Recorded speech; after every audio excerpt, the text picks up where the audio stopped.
a pleasure to introduce to those of you who don't know him, Santiago Muñoz Arbelaez. He's presenting today on colonial landscapes. Santi received his BA and MA in history from the University of the Andes in Bogota and his PhD in 2018. He's the author of books, most recently Costumbres and Disputas. Is it Los Músicas or Los Muiscas? Muiscas. And I was like, is that a typo? No, it's Los Muiscas el Imperio Español Ubanque, which won an honorable mention from Colombia's National History Association. I love this project, and I was debating whether to hold back and be sort of the imperious director and just say, well, this is what Q&A should be about, but I'm going to front load that and put my praise up front. I love this project. I love it as an example of the DH project. And one quote jumped out at me, and Santi, I'll quote you to you. In this sense, the conventions of scholarly genres and their metrics are still heavily involved in colonial epistemologies, in part for failing to ask who this knowledge is for and how it can be made available to relevant communities. And of course, in that way, and not to sort of preempt your presentation, you're talking about how these critiques of colonialism are not available to the people who have been subject to colonialism. And I just would sort of expand that in that there's some bizarre phenomena with our scholarly publishing that doesn't even make the scholarship available to not R1 institutions. I mean, who am I to say that Elsevier or Elsevier should be making £1 billion nationally on £2 billion of revenue? I think that's a good profit margin. I'm not sure. Based on research that's funded by public institutions and peer reviewed for free, and then we have to beg our library to buy it. Wow. I mean, contradictions of colonialism and capitalism.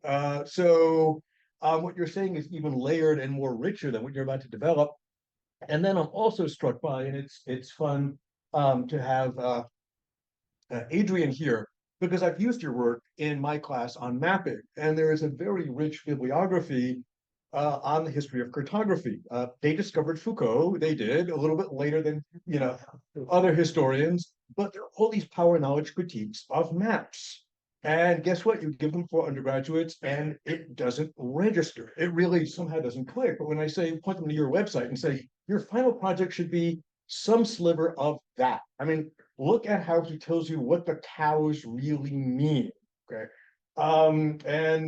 It clicks in a way that other forms of scholarly representation don't. So it's tremendously powerful work. You had me at hello, but I look forward to the presentation anyway. And then finally,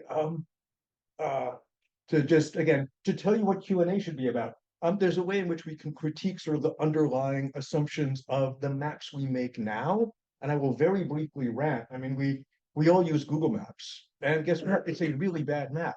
It's a Mercator projection map. It's a really, really bad map of the world. You go north, you don't hit the North Pole. You go off the top of the map.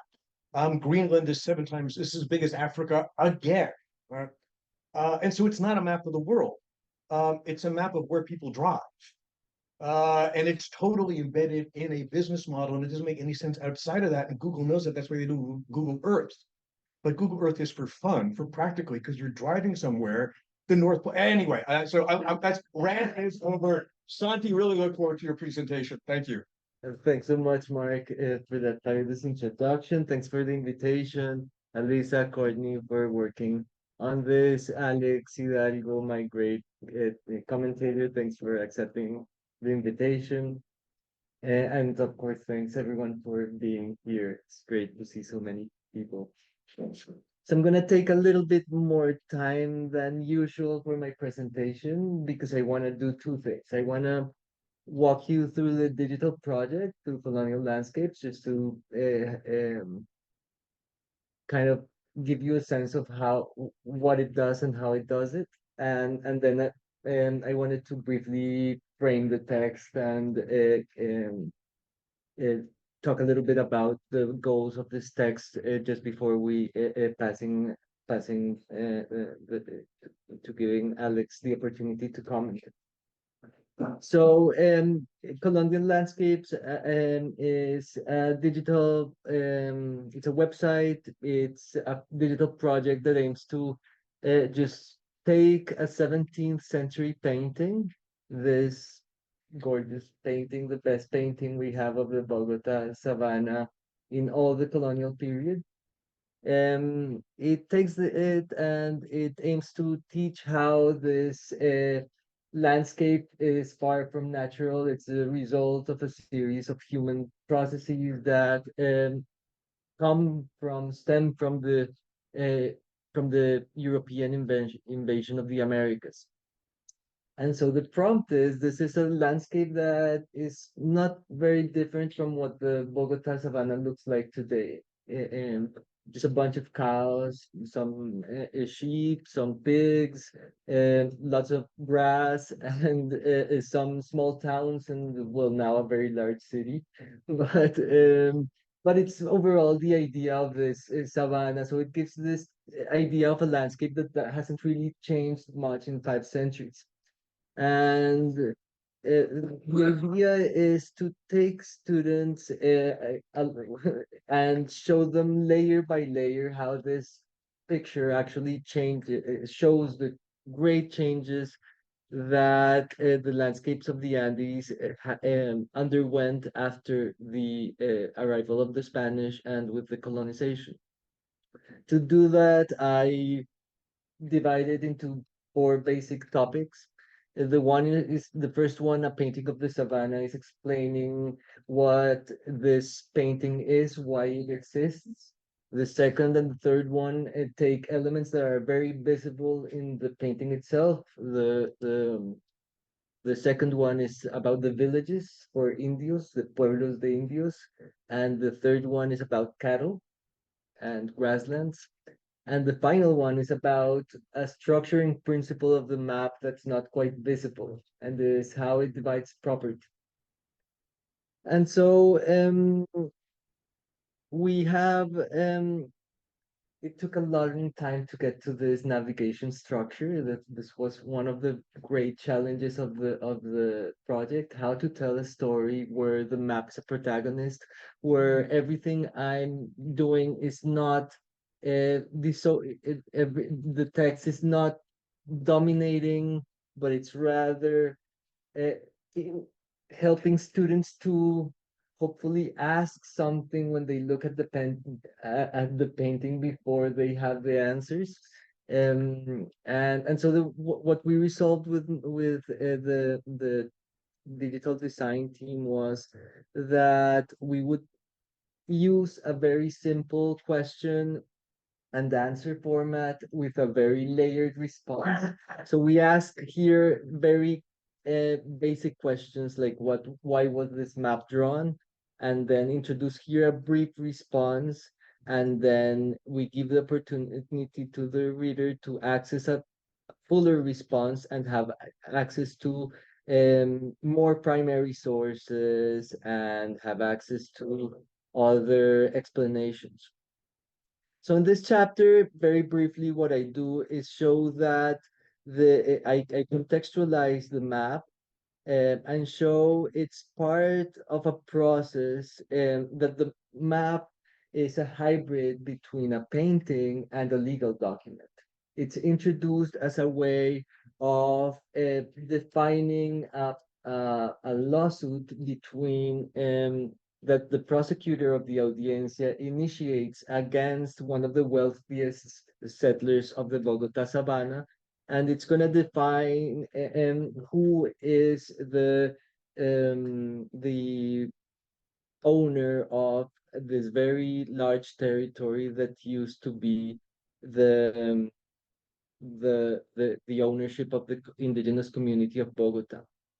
I take some detours here into art history, a little bit on also on the definition of what is a map.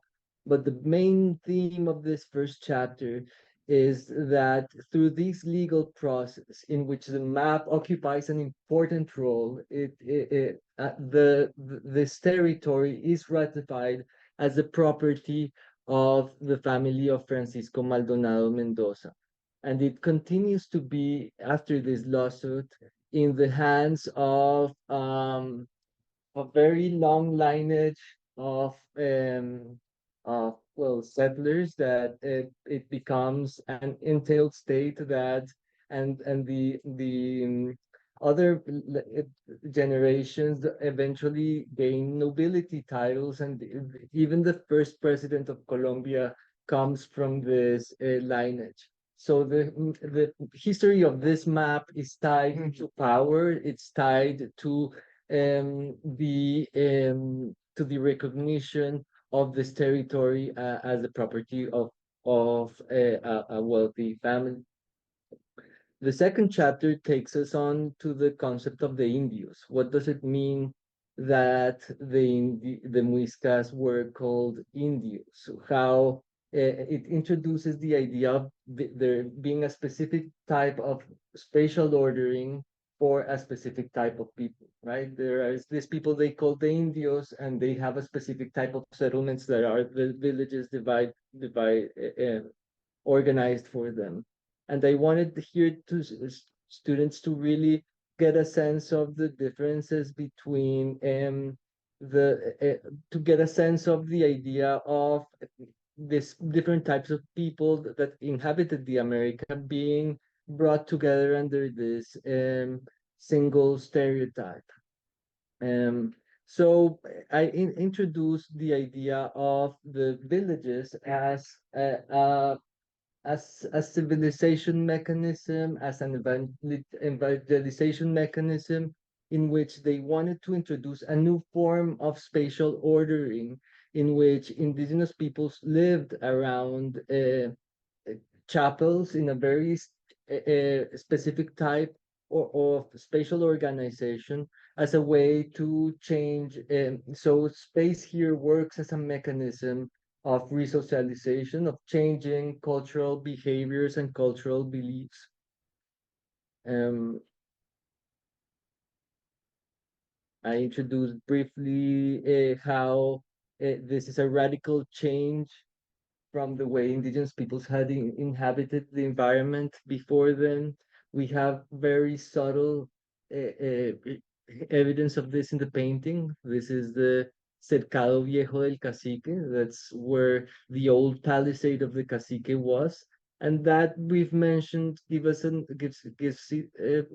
me an excuse here in this site to talk about what palisades were, about this very rich indigenous spaces that were the concept it was tied to the person, the ruler of this space, but it's also a toponym, and it's also the referent of a community. We don't have colonial maps of colonial palisades, but we have some evidence of gold work in which they represented these spaces. And so it is in a way um an invitation to think about the transformation of these landscapes that were inhabited as in this way into a landscape of gridded villages around Catholic chapels. The third chapter uh, explores the environmental transformations, the figure of the cattle, clearly the protagonists of the maps. It starts with the very basic questions of were there pigs, cows, and chickens and donkeys and in the Bogota savannah before the Spanish arrived? And well, of course, the answer is no. Then how did the Muisca grow their own food in the savannah? And if you see, there's a very small space in the map that identifies the labranzas, the Indios, the agricultural spaces of indigenous population. The indigenous peoples of this area, like in other parts of the Americas, had a very complex architecture of water. The lands of the savannah had very dense acidic soil, so they have they don't drain excess of water in wet seasons. So what the Muiscas did is they created a system of ditches and raised agricultural beds in which they had crops in raised beds, and then had fisheries in the middle, and they would the soil in the bottom of the ditches would serve as fertilizer. It would serve to protect crops from well, the very common freezes in the morning in the Bogota savannah. And so it was a very complex architecture of water that had gone completely under the radar of archaeologists till just like a couple of decades ago. But we still can see them in the 20th century, long after they were abandoned in the aerophotography of the Bogota savannah.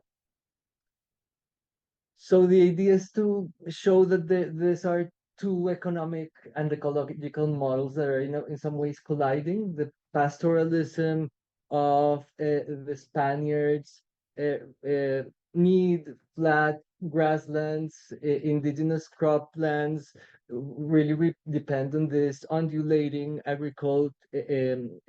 topography, and of course these two models are gonna collide. There are many different documents that we have about the clash between these models. I just selected one of them to include in the website, and it's a claim from the late 17th century that's really evocative, and it's an indigenous community who goes and to the court. They are barely literate. You can see them this in the handwritten petition, and they really show how the settlers' cattle is invading their lands, and when they go to request for redressal, the settler says, "Well, who measured the damages? Who saw them?" And he releases his dogs on us, right? So it shows the complexity of this colliding ecological models. And the final layer, a divided landscape, is the the final key to understand this whole puzzle, and is the problem of property. You initially see this map, as I was saying before, you see the cows and you see the indigenous villages, but you don't see who's the owners of these spaces. And this is the basic problem that the painting is trying to resolve. Who deserves access to this land? If you go a little bit in depth into the trial evidence, it turns out this right here is the terrain of the cacique. These are the community lands. And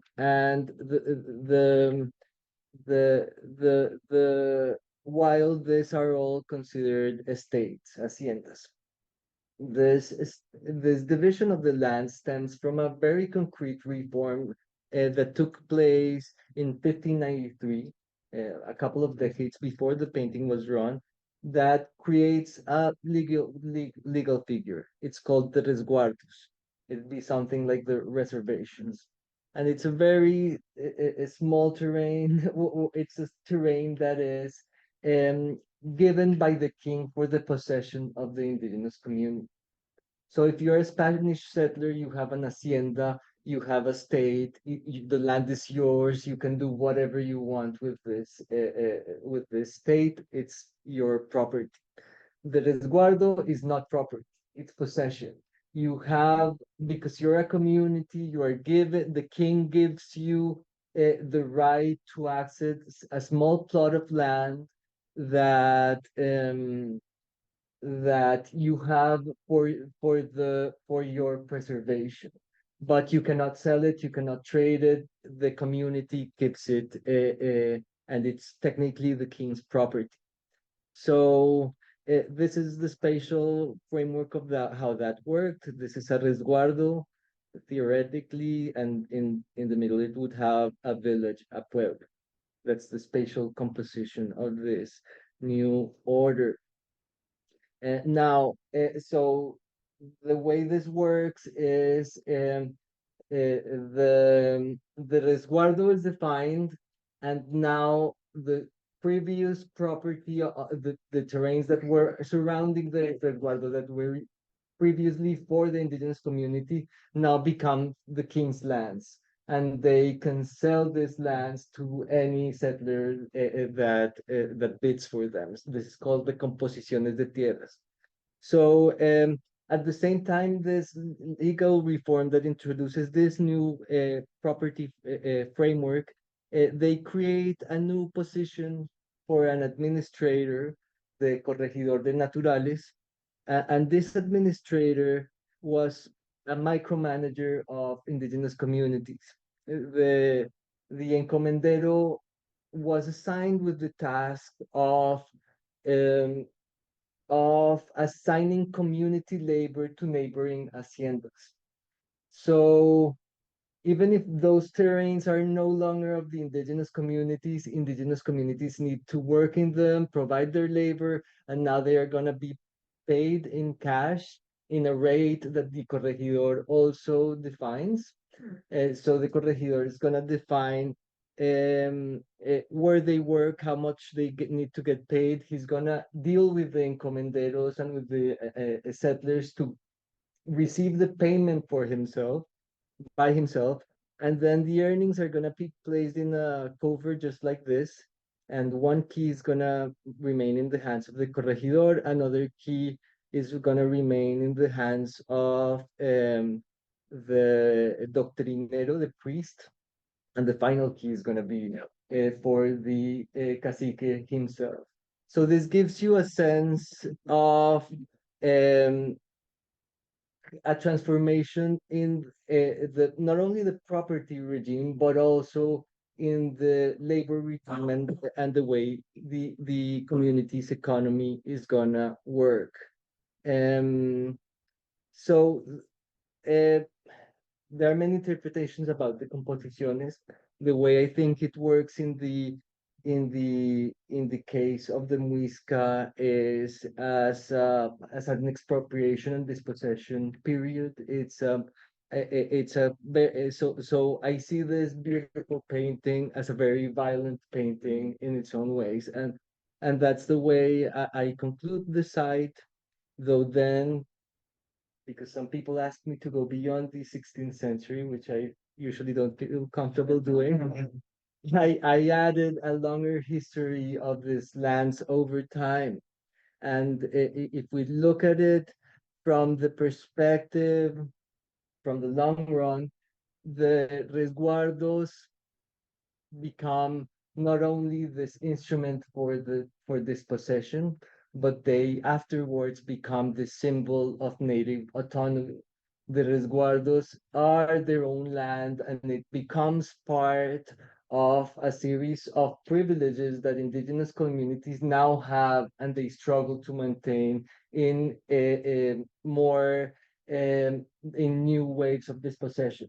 So in the 18th century, there's an effort from the colonial states to strip indigenous communities of the resguardos, and now they have to fight for the right of having the resguardo.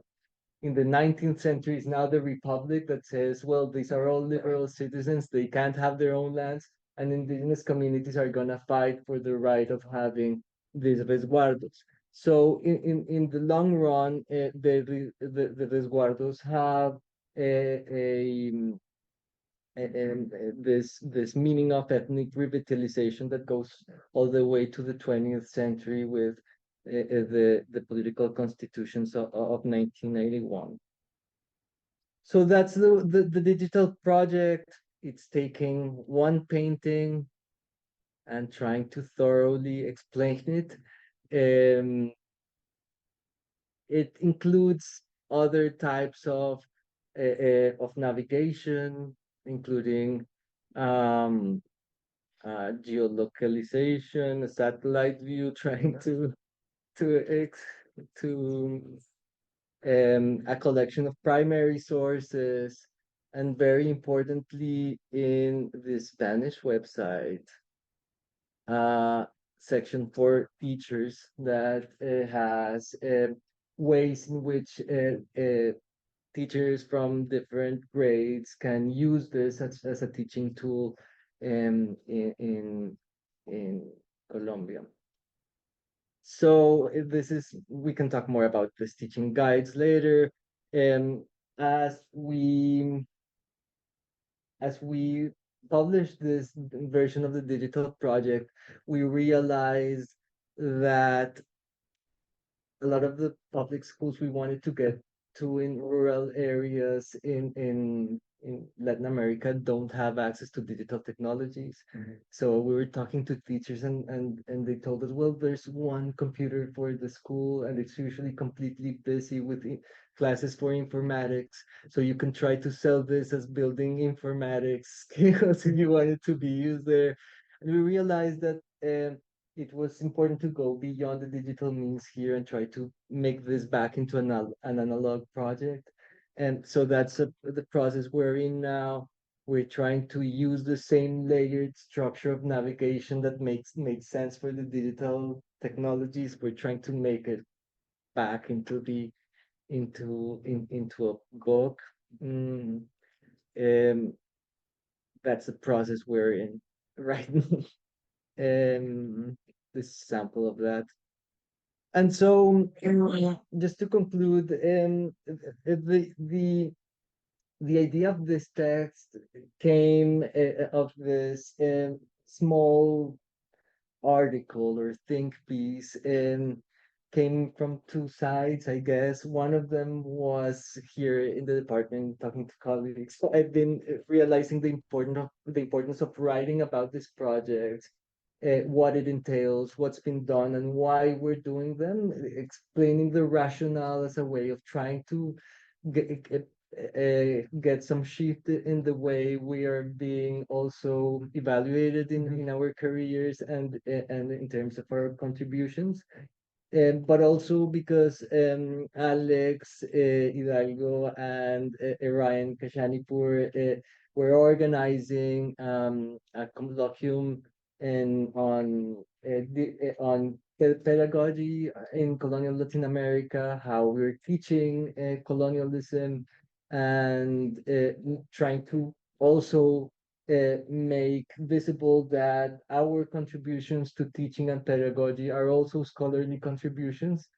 So, um, so these two interests, I thought this project, writing about this project, would be great for this. And so, as it is now, it's a very short piece that's gonna. It's being framed in a forum for the Colonial Latin American Review. The word count, I think it's 4,000 words. And I think I'm just a little bit above it. The idea, if the whole forum is approved, the idea is that it would come to light relatively soon, I guess. So thank you, everyone. Looking forward to your comments. Alex, I hand it off to you now.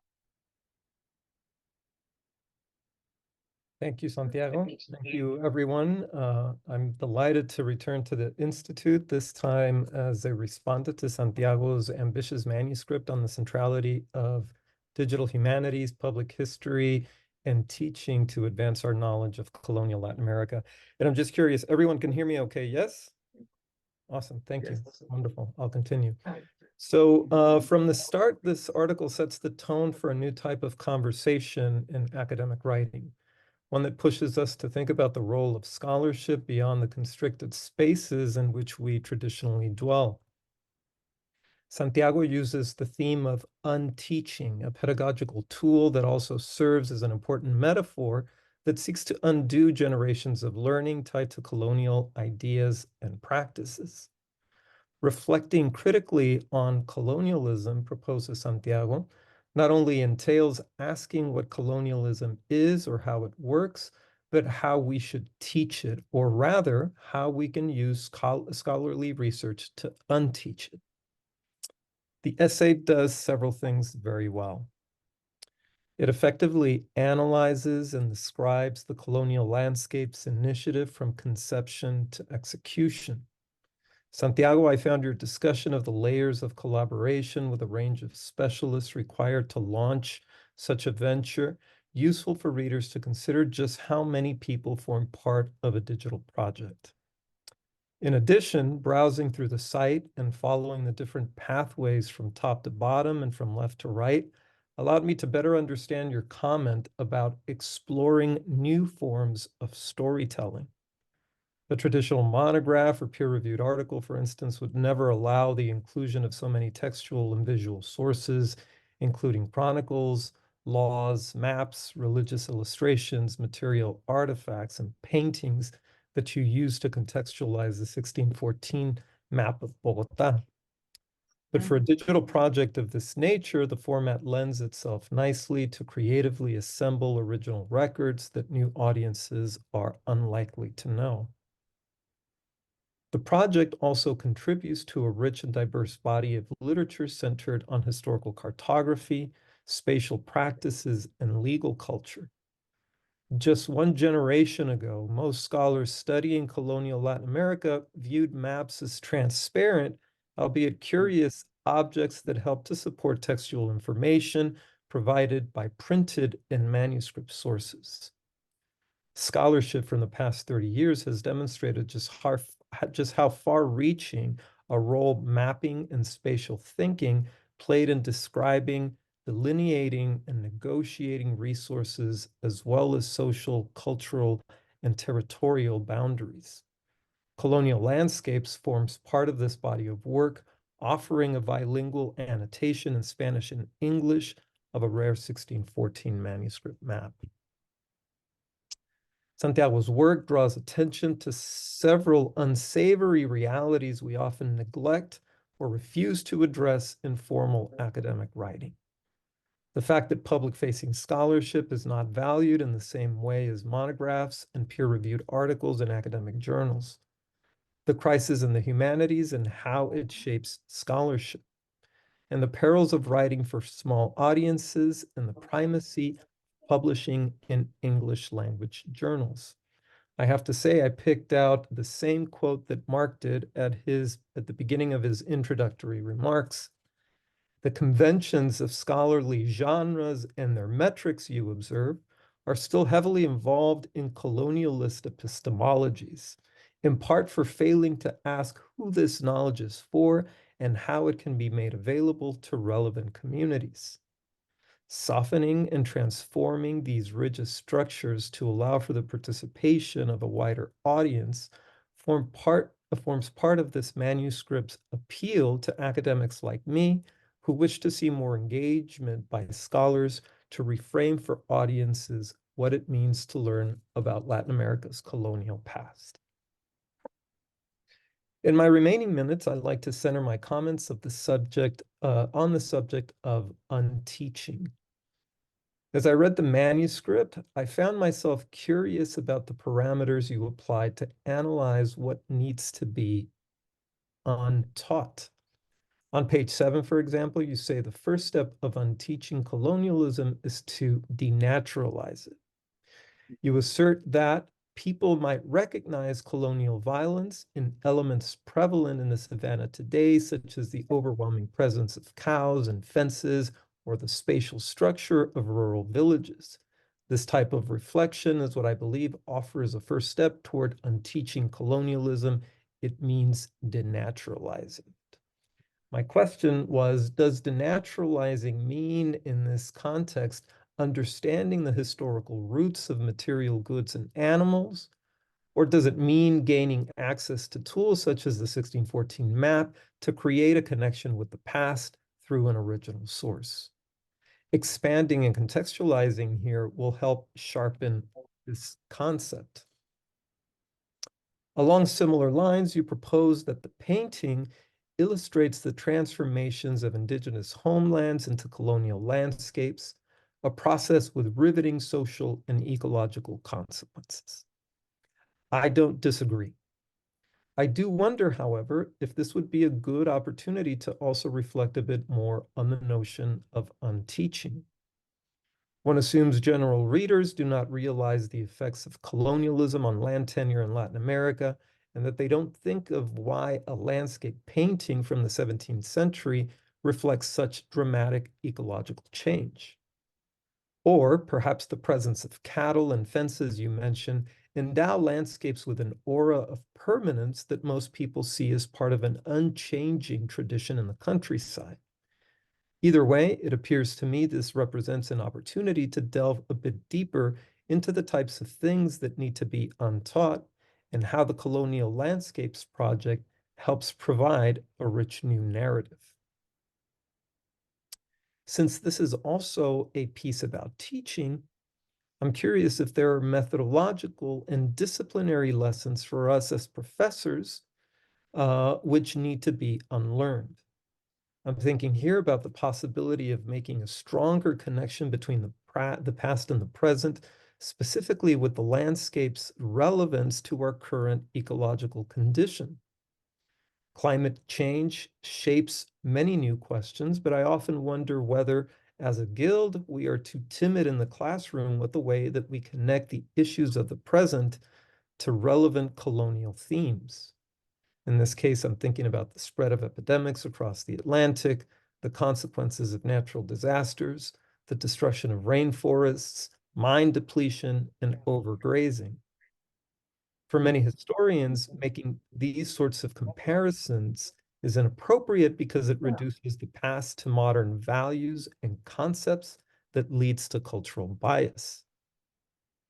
James Sweet's controversial 2022 column in Perspectives on History offered a highly critical take on studies centered on identity politics and contemporary social issues, including race, gender, sexuality, nationalism, and capitalism. Sweet's concern is that we somehow use the power of history, quote, for the articulation of an ideal imagined future, end quote, or that historical studies would foreshorten the shape of history to justify rather than inform contemporary political positions. While I understand Sweet's trepidation, this position, one informally taught to aspiring historians in graduate school, misses the possibilities of articulating important connections in the classroom that students simply cannot see without help. I'm not suggesting straight equivalences between the past and the present, but a much more forceful recognition that relationships exist in the way present and past societies have dealt with crisis and change. One final comment. Sorry about that. Colonial Landscapes forms part of a small but growing corpus of digital resources that combine archivally based research and critical analysis with an interest in pedagogy and public outreach. For instance, digging into early colonial Mexico, a collaborative project between researchers in England, Mexico, and Portugal is developing computational approaches to more effectively mine the data of the thousands of pages of responses from the Relaciones Geográficas survey. Vincent Brown has also recently animated a single map of the largest slave insurrection in the British Caribbean to use in the classroom. Andrew Kahn's interactive map of the Atlantic slave trade animates over 20,000 voyages from the transatlantic slave trade database. It would be useful, I believe, to set your own project more squarely against this body of work, not simply to demonstrate the viability of pursuing public-facing digital initiatives, but to highlight the power new technology can have on public consumption of the past. Thank you.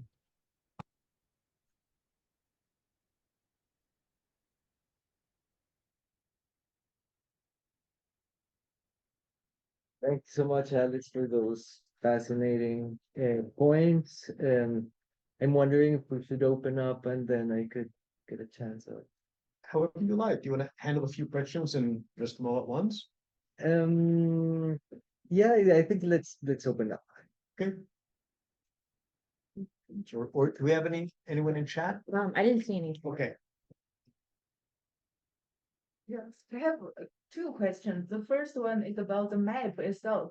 because the map looks, it's like, it's a. Oh, and if you could introduce yourself, got a big audience. Yeah, my name is Jing Dai, and I'm a postdoc this year for the IHI. So the first thing is about the map. So I think it represents a very, it's an unequal power relationship. But at the same time, who are the audiences of the map? And are they for the colonial it's a power, or are they for it's a local indigenous people? And secondly, it's like I'm thinking it's like, will this map's experience can be replicated? And does that mean all kinds of possibilities? Maybe in the future having a database or even bigger projects, because I feel it's so interesting, and also the experience things is able to be replicated. And also I feel that maybe added some interactive elements, like added a quiz to students. I don't know how, but I just feel there must be, it's like quizzes, or I don't. Yes, thank you. Thank you, Lisa. Um, I'll take some points now. So I think the audience for the map is I mean, it's complicated, but it's really a bureaucratic document that's going to be used in decision-making centers. So it's taken to the audiencia first, that's the colonial decision-making place, the Court of Justice in Bogota, and then from there is sent on to the Council of the Indies in Spain, and it's now that's why it is in the General Archive of the Spanish Empire. But it's interesting that so usually this kind of maps are just single ink maps. They have a very they're really like sketches, very simple sketches in which they delineate the boundaries between one territory and the other. They might signal some forests that are around, but they aren't as rich visually as this one. And that's one thing that's very puzzling about this document. But it's I think it's less puzzling if you look at a lot of documents that are produced by individuals who are seeking reward for the crown from the crown. They are sending this very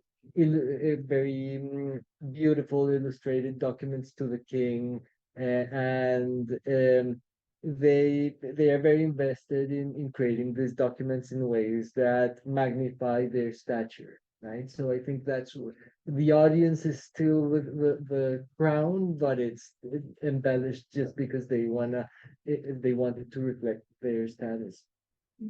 And when you say I guess the idea is that this type of project is replicated. My colleagues and I have a new seed of a project that's making this into a template that people can apply to very easily to create their own visual analysis of visual document general, not just maps, but this. So that's it's in the early stages, but it's gonna happen sometime soon. And we thought when we were in the initial discussions, we thought we would do like videos, recreating, I don't know, Spanish voices. And then we moved away from that idea. We thought that in this case it might be distracting. Now we've restarted some of those conversations because we were thinking of doing a podcast. So now, I mean, we're in the middle of doing a podcast. So now we're trying to rethink some of those ideas.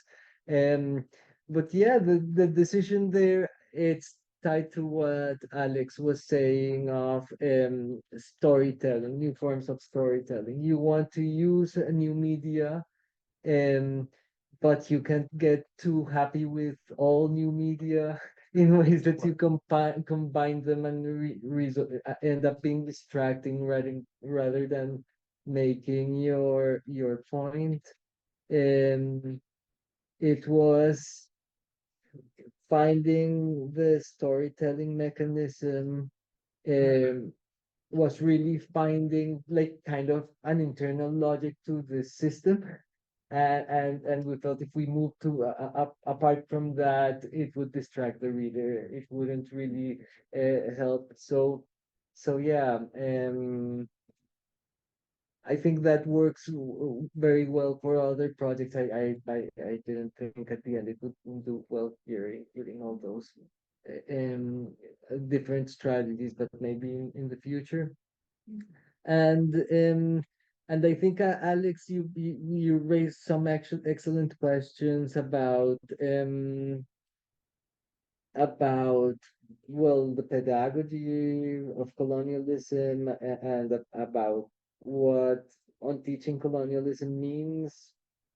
And there's another perhaps meaner question that would be whether this project actually unteaches colonialism. And I think that merits more reflection, but I think there are, I think, three levels in which I wanted this project to see the light that might just clarify. You I think I really wanted people to be able to understand the way power structure, power in general, and social relations shape the space we live in, and to understand that it comes because the spaces have a history, and being in a way more cognizant of the power structures that really condition our environment, we can understand in many ways how we are reproducing those same structures, right? And so I think about it in a way of just denaturalizing there means just being aware of the structural forces. So that's one level, more spatial and Foucauldian dimension to space. There's another level that is the way history resources are produced in places like Colombia are very far away from what we'd like to see. It's stories about broad stories about españoles y indios that have that don't really have any roots in this territory in our historical collections, and producing a resource for this area that's teaching history based on the materials we have for this area, and trying to flesh out some of the layers and complexities to those processes. I think is another way to do it. We are um, teaching a history based on materials from this area, and a very deep history on these processes. And the last part is the visual analysis part, and that's a little bit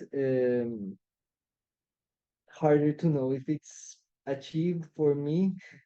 Um, but I think the idea of analyzing of being able to address a document like this, and analyzing by separating these different layers of information, and I think is a skill that would allow people the critical thinking skills that I would associate with that denaturalization and on teaching of colonialism. That said, it is an ambitious title and goal, and I wouldn't necessarily say that is accomplished, but that would be part of one of the goals of the site. Well, I hope my graduate students also jump in, because I had him, I assigned Alex's book as well. And I was expecting Alex to say something about the argument itself of dispossession, composición de tierras, reducciones, because his book is reaches very different conclusions for Oaxaca. The evidence provided by Alex, is Alex around? I can see. Yeah, he's there. Yes. Yeah. Sorry. Can you hear me, Alex? I can. Yes, Jorge. I was expecting you to take on his arguments about composición de tierras and particularly the issue of dispossession. For the region of Oaxaca is very, I mean, the evidence you provide is very different. Your argument is that most of the mapping is about petitions of estancias and caciques or communities to have cattle ranching, to incorporate all these animals that here appear as kind of ecological imperialism, but in Oaxaca is something else. The evidence of the map, I looked it up very carefully, has a number of things there that reflect that the caciques are actively participating in these things. So you have a novillero de cacique, you have a estancia de cacique. So half of the land belongs to the cacique, not to the hacendado, not to the Spaniards. Although the boundaries is difficult to ascertain, because I mean there are no boundaries. What is a novillero of Francisco? What is a novillero Don Cisneros? What is the estancia or the molino of Don Francisco? Is not clear.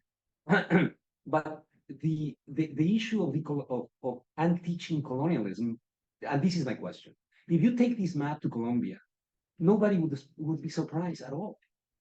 The narrative of colonialism in Colombia is very, very, very entrenched. The Spaniards came, wiped out everything that was indigenous, colonized, dispossessed the natives, imposed everything there is to impose on them, including religious or what you call the reducciones or resguardos, as kind of form of cultural colonialism. So nothing would be surprising about your narrative. So they have been already untaught colonialism. I think what would be more surprising in Colombia would be to look at not only the agency of the natives, but the politics of the natives that are kind of creating this landscape themselves, through the type of things that Alex explores in his book on Oaxaca. So, for instance, the beauty of the maps of Oaxaca have to do with petition, right? Mercedes, rewards. And so they are these individuals who are petitioning for estancias, for pieces of land, for cattle ranching, or for sheep ranching, or for whatever, are part of a process of petitioning for rewards, and therefore they have to be beautiful, right? It's not just a kind of a sketch. This map, as you said, is very curious because it's made by the fiscal of the audiencia, someone representing the king. It's somebody who is taking issue with Don Francisco, who is in a litigation with the hacendado and saying, you know, your land, you acquire this land improperly, and so on and so forth. So it's a reflection that the crown is not just allowing the dispossession of the natives without any resistance, and the natives are just allowing that dispossession without any intervention in litigation and pushing back, and sometimes so effectively that they paralyze the process, as in Oaxaca, as Alex said. So my question is if you really want to unteach colonialism in Colombia to Colombian audiences, I think here in the United States, just a lost cause when it comes to Latin America. Nothing of this is going to to have any effect to this basic narrative. But in Colombia, it might, because the issue here is this society that you're describing here. It wasn't created just by 20 Spaniards on their own, but by millions of participants, including blacks and natives and so on and so forth, who shaped that landscape, bad or good, whatever that landscape is, including cattle, including sheep, including all sorts of things, including towns, that many of them actively created and participated in the creation of those reducciones. What is that telling us about the nature of that history that is being, that here appears as kind of the agency of 20 Spaniards, 20 male Spaniards and hacendados with lashes that decided that that's the nature of the landscape, and so be it. Well, I have a different interpretation of this process, of the composiciones in general. I think this is drawn from a chapter of my book manuscript, or the origin of this site is in a chapter of my book manuscript. The book starts in the 1530s and ends in the 1630s, so it takes a century. This is chapter 7 of 8 chapters, and in chapter 7, so the book is about, it's called Empire's Fabric, the Making and Unmaking of the New Kingdom of Granada. It examines this area of what today is Colombia. That's a very diverse, ethnically diverse area in the northern Andes that has no indigenous empire like the Incas or the Aztecs, but it's rather a very decentralized ethnic region. And the Spaniards, when they arrived there, they conceived this as a kingdom, and they explained this is a kingdom from the 1530s, and and then starts a process of building of a kingdom that I argue by the first decades of the 17th century is consolidated as a political economic system that has some centralization. And so it's about state building based on an early modern imperial project. All this to say, this chapter is the last phase in which I see a very strong push towards the making of a political and economic infrastructure of state making. This push is to renovate the mechanisms by which indigenous lands are occupied, by which indigenous labor is assigned, and it involves a different the relaunching of new conquest and violence, like military campaigns.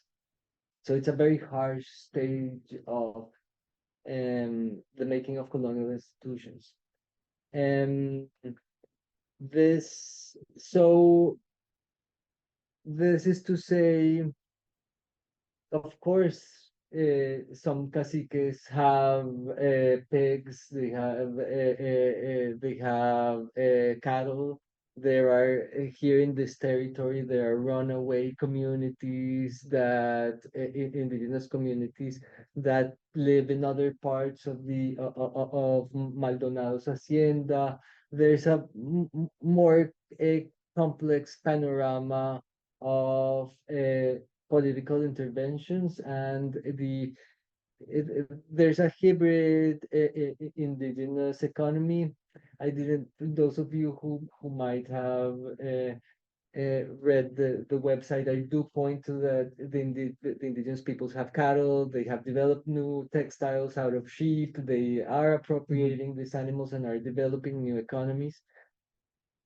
But there's a legal mechanism in which indigenous peoples are being expropriated from their lands.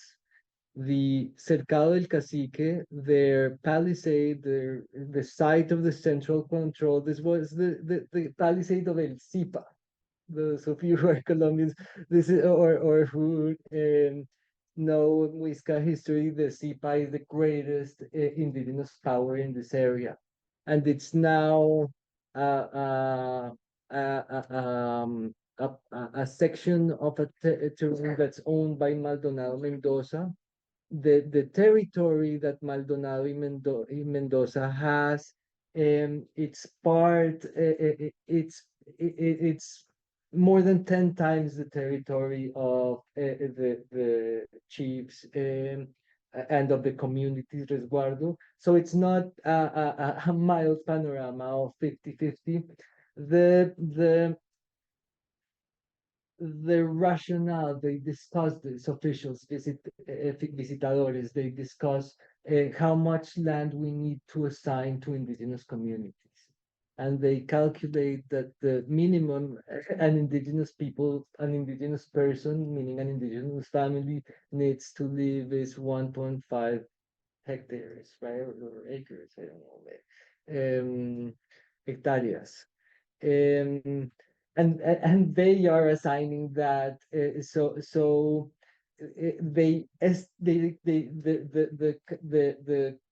calculation here is how many people live in this community. Let's multiply it by 1.5, and then they get this land. The following lawsuits you find of the cacique of Bogota, the Maldonado's son, Antonio Maldonado, is constantly trying to move them up this territory because he wants that territory for himself as well. And he petitions to the audiencia, and new bureaucratic procedures are gonna continue. They manage not to be expropriated even from this strip of land. The other lawsuits you have later is cattle is coming in. So Maldonado petitions and say, well, my cattle is going into the reservation or their resguardo. I want to have all the community build a fence around their territory so my cattle doesn't go and eat their crops. So what I would say, Jorge, is I see this. I know there's a way of I don't think this is Alex's argument. There's a wave of other texts that have come more recently that are saying, well, the compositions are all about community politics and are all about who appropriates what. But it's missing the picture that the whole instrument and the setup is laid out by the colonial administration, and it's laid out by in all the Americas, and they are saying indigenous communities need to be reduced to this section of land, and all the territories around them are going to become private property. And those are two different legal concepts, and what people can do, of course, it differs. So I think we need to, I wouldn't, so I think I don't agree with that. It doesn't coincide with my research with what I've seen from the documents stemming from this area. And what I would say is, I guess, on teaching colonialism isn't about making an argument saying, well, your history is completely different to everything that's been told, but it's let's see what the consequences are of this process in the landscape, how this has led to an arrangement of well, landscape and the society that has that is foundational in the way we see ourselves emerging as a people. I'd say. So I don't. I'm not, and I let me just be clear that I'm not saying that 20 Spaniards came and defined everything that happened later. I think I think I give more importance to cows and, and to cattle. So I have two questions online that kind of have to do more with the tech side. One is from Teresa Taylor asking, can you talk about the technology and process used to create the digital exhibit? What software you used, how it was hosted, how many people are involved in their roles?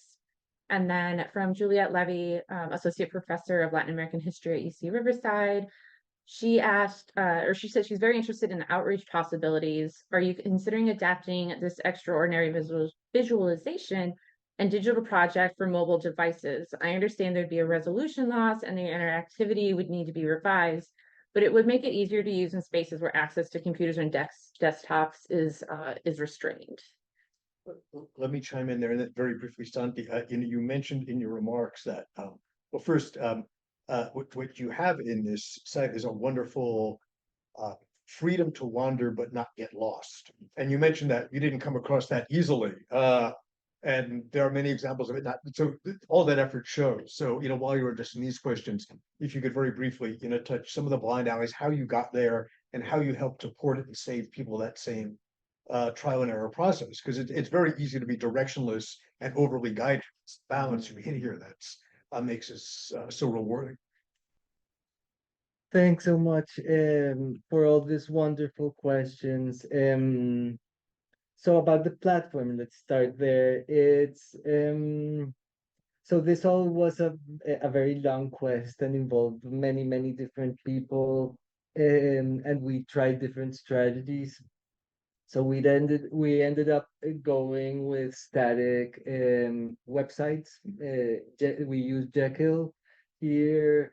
As you all know, there's a big problem with discontinuity. Digital projects die much more easily than traditional publications.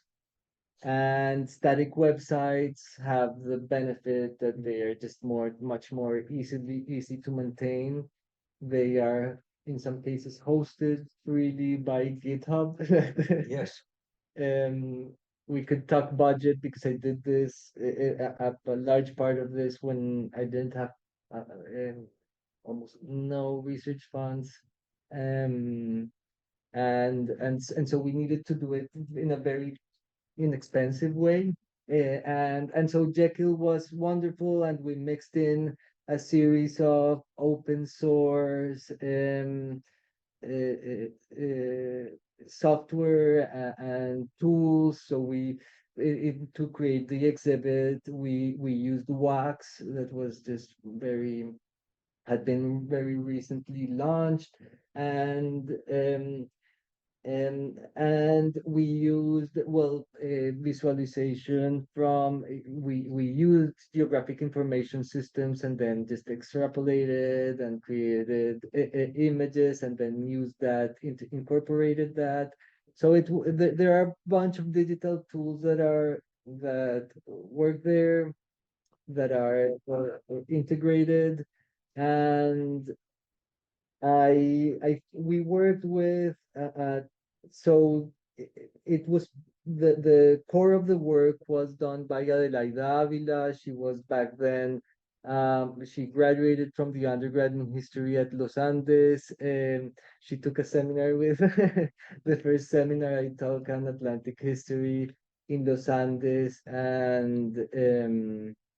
and then so she really got into this. Now she finished a master's in digital humanities in Finland, but what she was really, it was all about the passion of just learning the different codes and the different software and how to do this.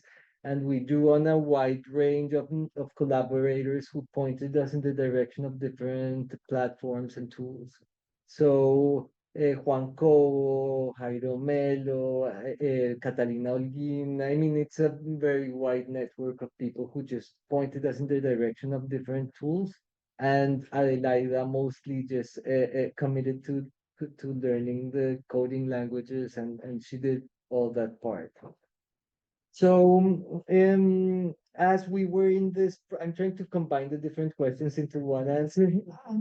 As we advanced, we created different types of interaction between the text and the image. So we had big chunks of text as is usual when it's a historian that starts a project. And the question was how to do we get to put this huge text in dialogue with the image, with the specific sections of the image, drawing attention to specific texts. And that was it now seems natural, like hope in the flow of the website. But at the beginning, this was a huge problem because then we had like a huge text and an image, or we would cut them and it would be too fragmented, right? And so the key to get like that pointedness was just to workshop this with people who have done many digital projects. And they said, well, what you really need is a layered system in which you are the person who wants to navigate, go quickly, can just see question, answer, and then just open and learn more when they are really interested in a section. But having that layering of information is the key strategy for navigation. So that was what gave us ultimately the direction. We tried to make it into a very intuitive system that people wouldn't have to even think about it, but just scroll down and then learn more, and then just kind of take layers away and keep scrolling. So that it was I think that was the key. And once we had that pretty intuitive system, or we felt we had achieved it, then we didn't want to add anything else because it would then have the opposite effect. And and the outreach question I have here, um I wrote down outreach and now I can't. Maybe like a yellow version. Yes, it should be it should work on mobile, so it does, right? Yeah. it, so that's it's had its stages in which that doesn't exactly work because it's a different navigation system in cell phones, but we worked hard on it, so now it should work.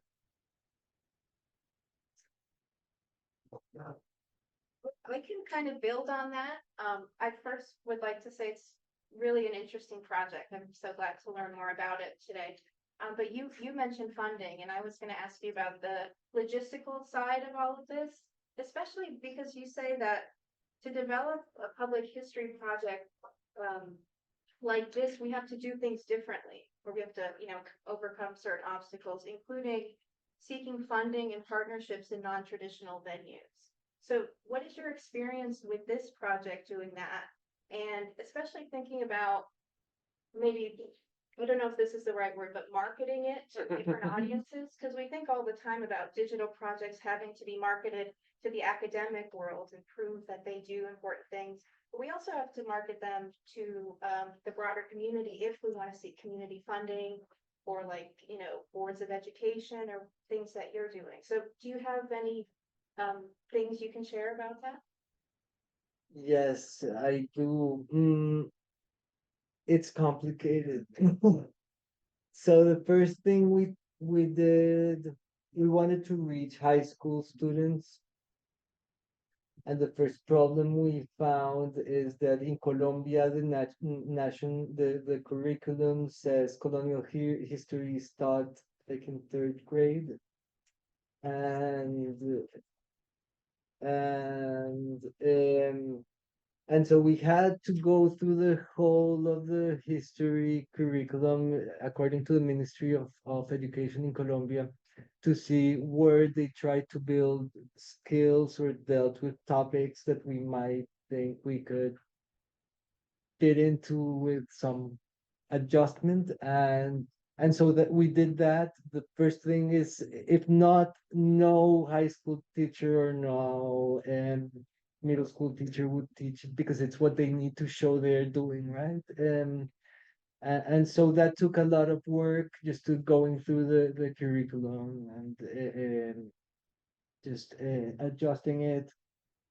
we built teams of high school teachers, of people who are working in pedagogy, and we've been working with them so far. We have the plan of now that the physical book is in process, we have plan of doing a pilot with some schools to see how they are using it and to use this as a way of, well, maybe strengthening the ways in which they are using it, and maybe change some others. So I think it's a long process that entails building large groups and doing it, and understanding how they choose things and trying to mold to that. And in terms of funding, it's complicated. Well, we as well we used a grant from the Ministry of Culture in Colombia at the beginning, so that helped us out a lot. And that was just mostly just a bureaucratic experience of having to gather a bunch of different types of paperwork. The Colombian state is pretty much a Hispanic of the Hispanic tradition.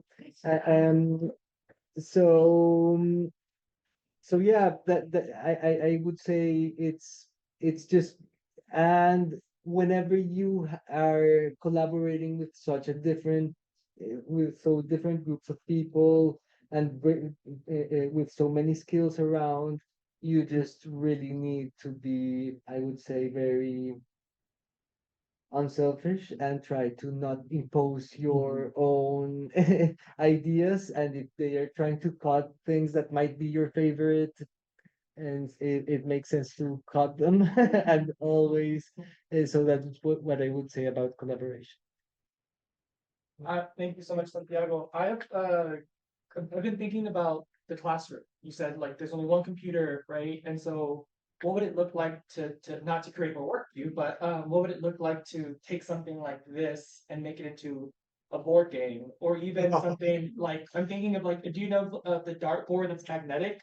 Right? What would you do if you printed the map on something like a magnetic fabric, and then you had these icons of like animals or fences or whatever, and then as they progress through the lessons, they're adding the magnets on the board.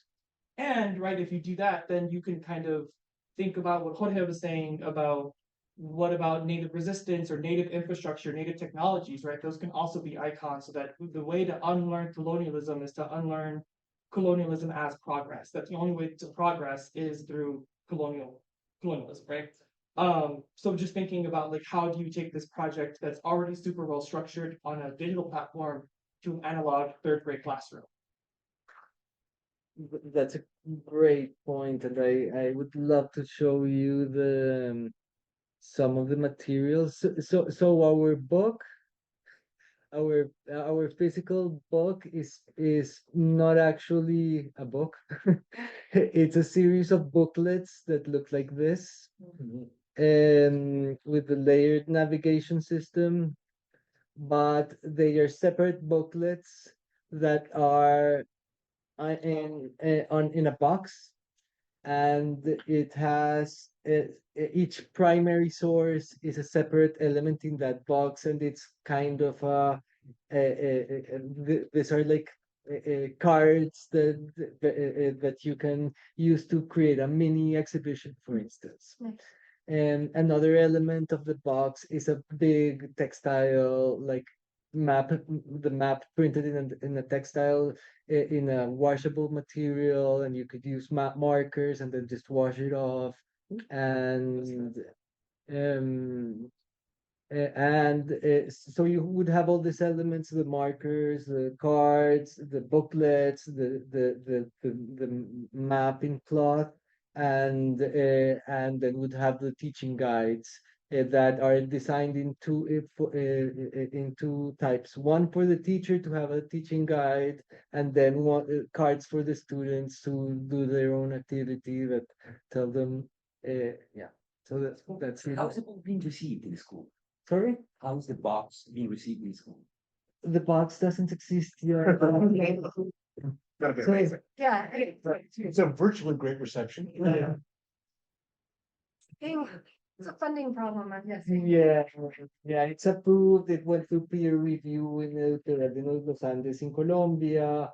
The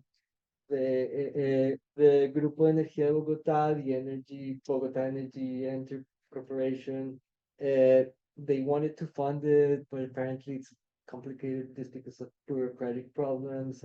They offered more money than it would cost, so that was good, but then couldn't actually do it, so we're looking for alternative solutions. Oh, Oh, no, that's, no, you choose, please. then Monica. Thank you, Santiago. This is great. Congratulations for the project. As I can see, you present the maps as something that is subject to interpret in many ways, not only one way, not only as scholarly dressed. But I have a question. You mentioned that as a method, it would be the visual equivalent of critical tabulation. What do you mean with that? Oh, What is critical tabulation? okay. Yeah, I'm not so convinced about that now. Quite a good point. Well, critical tabulation is a method that's been developed in Black feminist scholarship in the US, especially by Sadaya Hartman. She's using trying to tell stories from perspectives we don't have adequately registered, like the experience of Black women in almost every period, and so she uses the evidence we have available, and she takes the stories and tries to rethink the stories from what's plausible based on this perspective. So they are using speculation and different types of strategies. And I think what I was trying to say there is that there were many creative approaches to materials that in the that people used. I believe I'm mentioning it at the beginning when I'm talking about the Florentine Codex and these other projects, in which indigenous intellectuals contributed in many different ways, but their processes, their interventions, and their scholarly contributions have been diluted in many ways. Even though they are the real authors, we don't really know for certain how many indigenous intellectuals participated in the making. Exactly, because they are not knowledge is probably Bernardino de Sahagún, right? So it's I guess that's what I was thinking about then. Thank you. Oh, yeah, I think you were. So I just want to thank you for such an intriguing talk as an undergraduate, because I mean I took Dr. Ravina's seminar about 3 semesters ago on maps, and that was at its very early stages, and it's come a long way since. But to thoroughly examine a map as a commentary of the underlying power structures that may be is just incredibly fascinating to look at, and the ways you can go in so many different angles and interpretations by doing so. But I just want to more so comment on what Dr. Robina said at the very start of this workshop on the works of Foucault and how that inspired his class as somebody who took his seminar. So there are works that can give some information as to what he was referring to. Most particularly, there's an essay or a compilation of essays by the late John Bryan Harley called The New Nature of Maps. It is thoroughly rich in understanding historical cartography and its current position in the historiography currently. But he also gave us some other sources that are building off of that. One of them being by a recent speaker, Ann Kelly Knowles. We also read works by Valerie Kibbleson and Jeremy Crampton. So like you can essentially build on what you're saying here in order to deconstruct the map to understand its underlying power structures via, Foucault and Derrida. So, I mean, that's more of a comment than it is a question, but that's basically what I had to say. It's like, as somebody who took Dr. Rabina's seminar, that's what I largely took away from taking. It's not a question, it's a plug for the.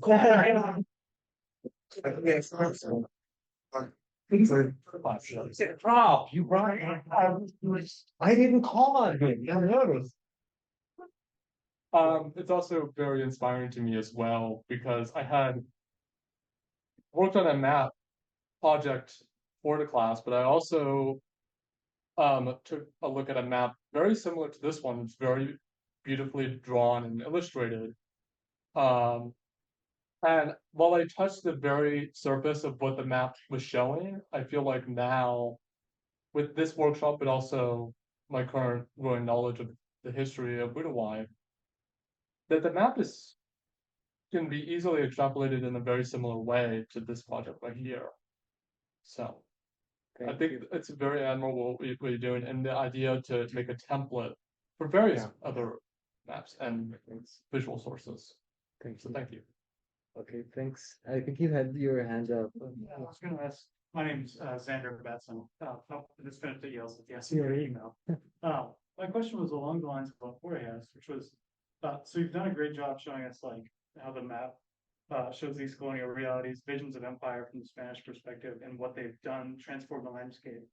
I was wondering if another part of unteaching colonialism might be to show what the map doesn't show, right? So there are all these realities underlying it, like caciques on land, and there may be indigenous religious sites or terrace farms, or things that just don't show up on this map at all. So in some ways, the map is a vision of Spanish empire that doesn't really reflect.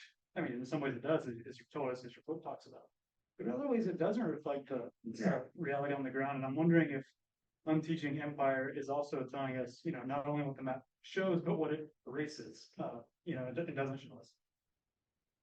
Yes, I think that's a great point. I think the way the more salient points in which I do that here is, I think, here in the problem of property, but also in the figure of the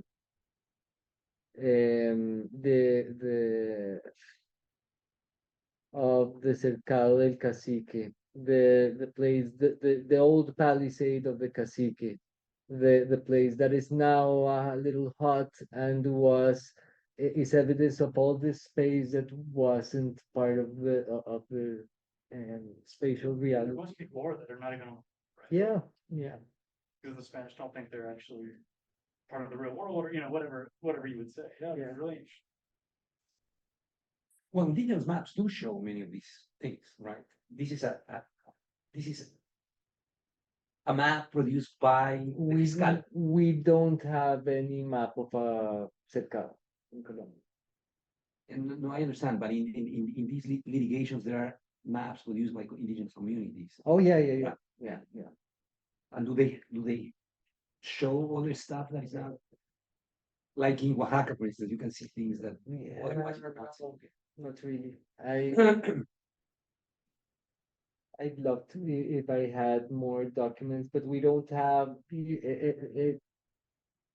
New Spain has this incredible visual traditions that Alex has examined and are the basis for colonial cartography, and that's not the case in New Granada. So of course you can assume there might and we have evidence of indigenous scribes, but we don't have the wealth of this hybrid cartography that we have for New Spain.